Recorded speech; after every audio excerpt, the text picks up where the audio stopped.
Hello friends, तब्दीली story में आप लोगों का स्वागत है। पिछले पार्ट में आप लोगों ने सुना कि आरू को पुलिस गिरफ्तार करके लेके जाती है और निधि फ़ोन पे इतना सुन चुकी होती है कि उसके घर पे पुलिस वाले आए हैं, तो तुरंत घर से मायशा को बोल के निकलती है। तो मायशा बोलती है क्या हो गया? तो कहती है आरू के घर पे पुलिस वाले आए हैं। रात को गई थी मानवी के घर, पता नहीं कुछ कांड हुआ है शायद। तो मायशा कहती है कि मुझे पहले ही पता था ये मानवी ज़रूर कुछ कांड करेगी, लेकिन तुम लोगों ने मेरी बातें नहीं मानी ना। तो निधि कहती है प्लीज़ यार, इस समय नहीं, इस समय बिल्कुल नहीं मायशा, मेरी फ्रेंड प्रॉब्लम में है और मुझे उसकी हेल्प करनी है, बस बात ख़त्म। तो ये कह के निधि वहाँ से निकलती है और वो निधि मानवी को कॉल करने का ट्राई करती है, बट मानवी का फ़ोन ऑफ होता है। इधर मानवी सुबह जब उठती है तो उसे कुछ पता ही नहीं होता, वो चुपचाप अपने रूम में होती है, ना उसके पास फ़ोन होता है, कुछ भी नहीं होता है। मान्या को ये बात पता चल जाती है कि उसके अंकल ने ये कंप्लेन की होती है और आरू को पुलिस वाले गिरफ्तार करने जा रहे हैं। वो किसी तरह मानवी के पास ये बात पहुंचाना चाहते हैं, लेकिन फिर वो सोचती है मानवी बेवजह टेंशन ले लेगी और यहाँ बैठे बैठे वो कर भी क्या पाएगी, कुछ नहीं कर पाएगी वो यहाँ बैठ के।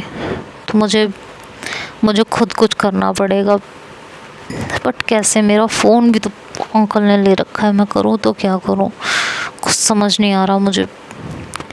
तो वो अपने अंकल के पास जाती है और कहती है कि अंकल, तो कहते हैं हाँ, तो मेरा फ़ोन तो दे दीजिए, मम्मी का फ़ोन आ सकता है, पापा का फ़ोन आ सकता है, मेरा फ़ोन ऑफ जाएगा तो वो लोग टेंशन में आ जाएंगे ना। तो कहते हैं कि मेरा फ़ोन है ना, उससे बात कर लो। कहते हैं अंकल ये तो गलत है ना, मैं जा रही हूँ अपने घर, आप मेरा फ़ोन दे दीजिए, मुझे रहना ही नहीं है यहाँ, मुझे इस लफड़े में ही नहीं रहना। तो उसके अंकल बोलते हैं आर यू श्योर आप तुम अपने घर जाओगी? कहते हैं हाँ मैं अपने घर जाऊँगी, मुझे इन सब लफड़ों में नहीं पड़ना, आप तो पता नहीं क्या करा डालो। बेचारी आरू को आपने जो है गिरफ्तार करा दिया अंकल, सीरियसली क्या किया था उसने? और खुद को चोट दे के बोल दिया उसने हमला कराया। हद करते हो अंकल, इतने नीचे गिरोगे आप? मुझे नहीं रहना, मुझे इन चक्करों में बिल्कुल नहीं पड़ना, आप प्लीज़ मुझे जाने दीजिए यहाँ से, मुझे रहना ही नहीं है यहाँ पे। बेवजह के चक्करों में फंस के मुझे अपना दिमाग नहीं ख़राब करना। तो कहते हैं कि डिसीजन तो तुमने सही लिया है कि इन सब चक्करों में तुम्हें वैसे भी नहीं पड़ना चाहिए। कहती हाँ जी बिल्कुल, मेरा फ़ोन दीजिए, मैं जा रही हूँ यहाँ से। तो कहते हैं कि ठीक है, तुम्हें ड्राइवर मेरा छोड़ के आएगा। तो कहती व्हाट? कहते हैं हाँ, और तुम पे नज़र रखेगा कि तुम किसी और से बात तो नहीं कर रही हो ना फ़ोन पे। तो कहती है अंकल हद कर रहे हो। कहते हैं हाँ, जो भी तुम्हें समझना है तुम इस समय समझ सकती हो, इस समय मुझे जो सही लगेगा मैं वो करूँगा, तुम्हारे हिसाब से कुछ नहीं करूँगा। तो कहती है कि ठीक है अंकल, जो करना है कीजिए, फ़िलहाल मुझे जाने दीजिए यहाँ से, मुझे रहना ही नहीं है यहाँ से। तो वो ऐसे बोलती है और अपना जाके सामान पैक करती है।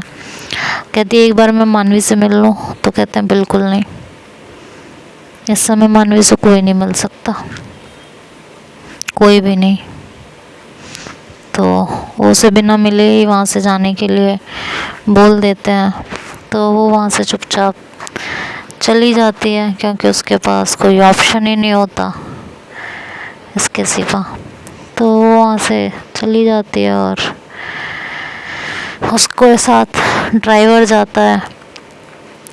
ड्राइवर जब जाता है तो वो पूरे रास्ते मानवी के ऊपर ध्यान देता है और देखता है कि वो फ़ोन पे किसी से बात ना करे। और अंकल इतने चालाक होते हैं कि उसके पूरी फ़ोन बुक ही उड़ा देते हैं, सारे मैसेजेस, मतलब उसका पूरा फ़ोन ही रीसेट कर देते हैं, जिससे उसके पास किसी का कोई कांटेक्ट नंबर ही ना रहे। मान्या अपने घर पहुंचती है। मान्या जैसे ही अपने घर पहुंचती है तो ड्राइवर वहाँ उसे छोड़ के वापस हो जाता है। तो उसके पापा आके पूछते हैं कि क्या बात है, तुम इतनी जल्दी आ गई? तो कहती है हाँ पापा आ गई, मुझे कुछ काम था इसलिए आना पड़ा। तो कहते हैं कि ओके, ऐसा क्या काम था जो इतनी जल्दी आना पड़ा? तो कहते हैं पापा कोई दिक्कत है क्या? आ गई तो भी, नहीं आती तो भी दिक्कत थी। कहते हैं इतना भड़क क्यों रही हो तुम? कहती कुछ नहीं, मैं भड़क नहीं रही हूँ। तो कहती और क्या कर रही हो? तो पापा प्लीज़ ना, इस समय नहीं, प्लीज़। तो कहते हैं ओके, बट बात क्या है? कहते कोई बात नहीं है, मुझे अकेला छोड़ दीजिए इस समय। वो ऐसे बोलती है और अपने रूम में चली जाती है। अपने रूम में जाके वो अपना फ़ोन निकालती है और कहती है अब मैं यहाँ से फ़ोन करती हूँ।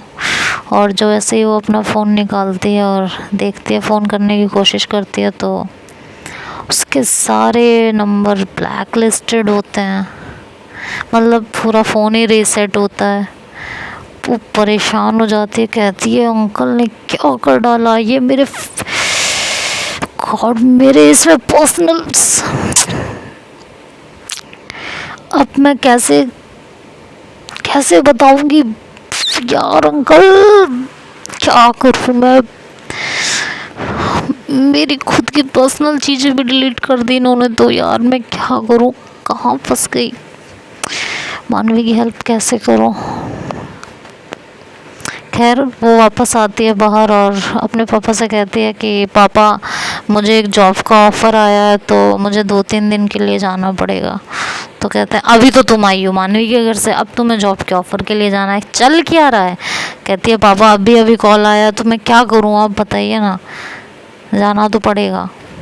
तो कहते हैं कि जाओ जो करना है करो, पता नहीं क्या तुम बच्चे करते रहते हो, कुछ समझ ही नहीं आता मुझे तो। कहते हैं कि पापा अब आप ये बताइए मैं जाऊँ, मुझे सीरियसली जाना है। कहते हैं कि मैं क्या कर लूँगा, रोक लूँगा मैं तुम्हें, मेरे कहने से क्या रुक जाओगी तुम? तो कहती है नहीं पापा। तो कहते हैं तो जाओ जो करना है करो।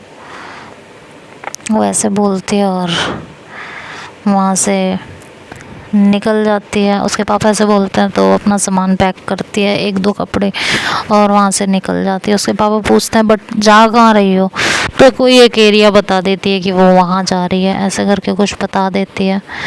तो कहते हैं कि ठीक है 2 दिन में लौटोगी कि हाँ? तो ऐसे बोल देती है वो और वहाँ से चली जाती है। वो सीधे वहाँ से कैब बुक करती है, मतलब टैक्सी बुक करती है, कैब तो खैर कहाँ ही जाएगी। टैक्सी बुक करती है, करीबन 4-5 घंटे का रास्ता होता है। वो दोबारा वापस आती है और सीधे उसे मेरे घर का रास्ता याद होता है, तो मेरे घर आती है। बाकी किसी के घर वो गई नहीं होती। कांटेक्ट में जो होता है उसका नंबर वंबर उसके पास कुछ होते नहीं है, तो वो सीधे मेरे पास आती है, मेरे घर पे।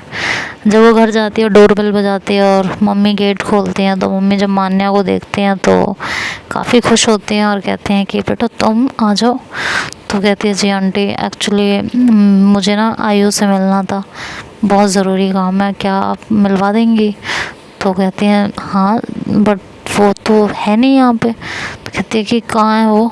तो कहती हैं कि बेटा वो तो ऑफिस गई है, उस तो डेली जाती है और आज भी वीक डेज़ है तो घर पे तो नहीं होगी। कहती है आपको उसका ऑफिस का एड्रेस पता है? प्लीज़ बता दीजिए, मुझे बहुत ज़रूरी काम है।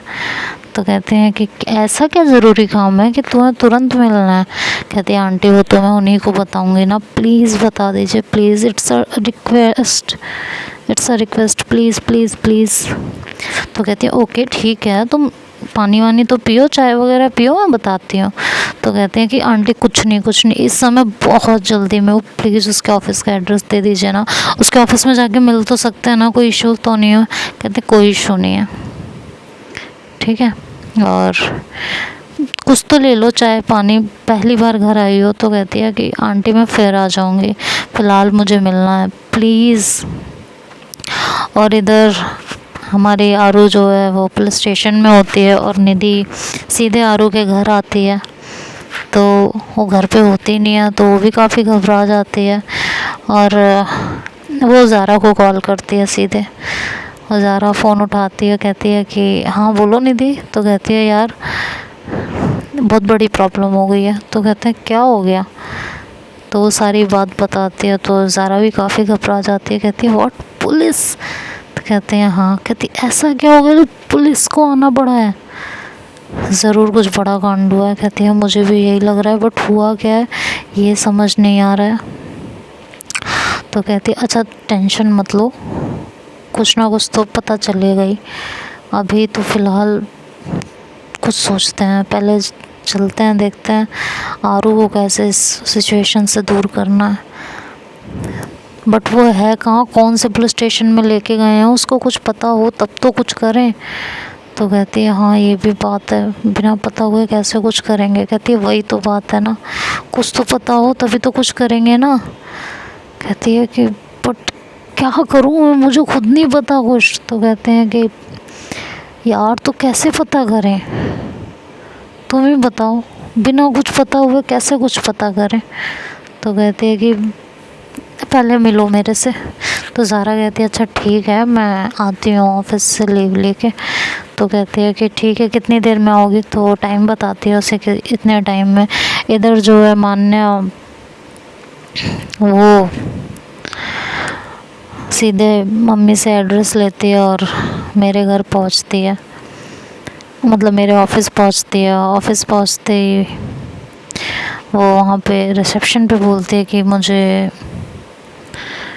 आयुषी जी से मिलना है। तो कहते हैं कि ओके, तो आप कौन। तो कहती है मैं उनकी फ्रेंड मान्या हूँ, आप उनसे बोल दीजिए मैं आके वो मिल लेंगे, आप बस उन्हें बता दीजिए। तो कहते हैं कि ओके ठीक है, वैसे यहाँ पे मिलना अलाउड तो नहीं है बट मैं फिर भी बता देते। कहते हैं प्लीज़ प्लीज़ प्लीज़, अगर मैंने कोई भी रूल तोड़ा है उसके लिए I am really sorry, but इस समय मेरा मिलना उनसे बहुत ज़रूरी है, प्लीज़ बात को समझने की कोशिश कीजिए, इट्स रियली इम्पॉर्टेंट।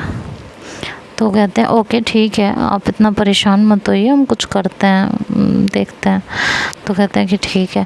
तो फिर वहाँ से रिसेप्शनिस्ट जो होती है वो मुझे कॉल करती है और बोलती है कि आपसे कोई मान्या मिलने आई है। मैं कहती व्हाट, कि हाँ। तो मेरा तो मूड ख़राब हो जाता है सुनते ही कि मान्या मेरे ऑफिस तक पहुँच गई है। तो मैं उसके बोलती हूँ कि ठीक है, उसे लॉन्च में बैठाओ, मैं भी आती हूँ। ये बोल के मैं वहाँ से लॉन्च की तरफ जाती हूँ गुस्से में बिल्कुल। और एकदम ही जैसे ही जाती हूँ मैं एकदम से मानवी पे भड़क जाती हूँ। मानवी से कहती हूँ कि ये क्या बेहुदा हरकत थी। तो कहती है क्या बेहुदा हरकत।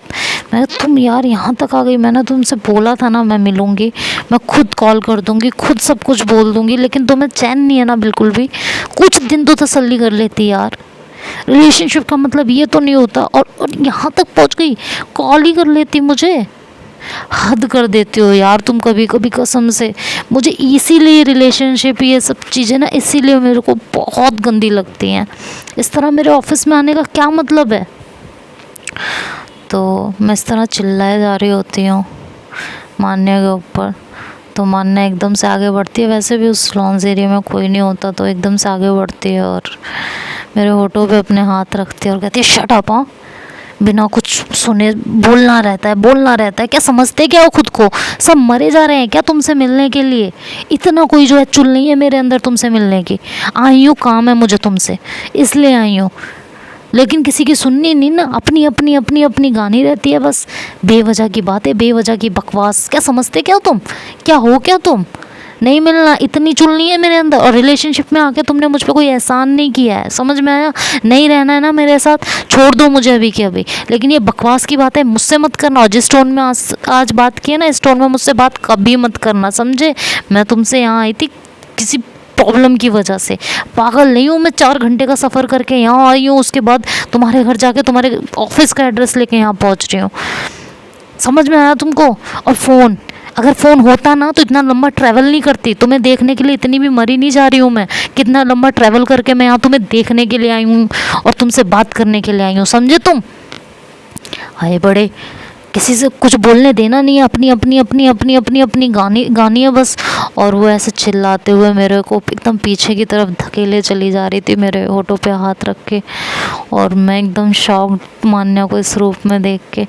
मैं अब बोल भी कुछ नहीं पा रही थी क्योंकि उसने वो मेरे होठों पे हाथ रखा था। ऊपर से मैं एकदम शॉक थी उसको इस तरह देख के, तो मैं वैसे भी कुछ नहीं कह पा रही थी। तो कहती है कि हमेशा बोले जा रहा है, बोलना है बोलना है बोलना है, किसी और की तो सुननी ही नहीं है ना, क्योंकि हर वक्त तो तुम ही सही हो सकते हो, बाकी तो सब यहाँ पागल हैं। किसी और में तो कोई अकल है ही नहीं, सारी अकल तो भगवान ने तुम्हें ही दे रखी है ना। बकवास करा लो, मतलब दिमाग की दही करके रख दिया, किसी को सुनना ही नहीं है। तो वो ऐसे चिल्लाए जा रही होती है मेरे ऊपर, और मैं ऐसे बोलती हूँ, मतलब मैं उसे इशारा करती हूँ कि मेरा मुंह तो छोड़ो। तो कहती है नहीं छोड़ूंगी मुंह, मुंह छोड़ा तो तुम फिर पकड़ पकड़ पकड़ पकड़ करना स्टार्ट हो जाओगे, क्योंकि दूसरे की तो तुम्हें सुननी नहीं होती है। चुपचाप खड़े रहो, जब तक मेरी बात कंप्लीट ना हो जाए ना, मुंह मत खोल देना मेरे आगे।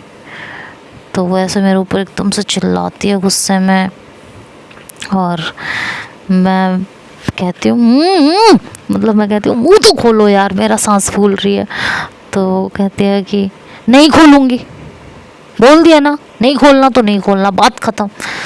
तो ऐसा ज़ोर से मेरे ऊपर चिल्लाती है। अब मेरे को तो कुछ पता नहीं होता, अब मैं तो भाई यही सोच के झाड़ देती हूँ उसे कि भाई कोई आ गया होगा, ऐसे ही आई होगी मिलने। तो कहती है कि ना किसी से पूछना है कि क्यों आई हो, क्या प्रॉब्लम है, बस अपनी अपनी अपनी अपनी अपनी अपनी कहते रहना। सामने वाला ना बेवकूफ़ है।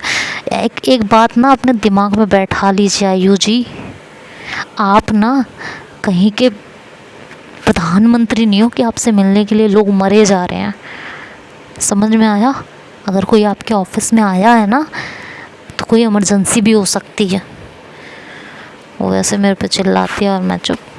तो अब आगे क्या होगा ये तो नेक्स्ट पार्ट में सुनेंगे। तब तक के लिए बाय बाय, टेक केयर, और स्टोरी को एंजॉय कीजिए। कैसे लगी ज़रूर बताइएगा। और मानवी और आयु के बीच अब, आरू के बीच अब क्या क्या होने वाला है, क्या मानवी उसकी होगी या नहीं होगी, उसके पापा उसका होने देंगे कि नहीं होने देंगे, मानवी के पास कोई रास्ता बचेगा या आरू कुछ कर पाएगी या नहीं कर पाएगी, ये सब तो नेक्स्ट पार्ट में सुनेंगे। तब तक के लिए बाय बाय, टेक केयर।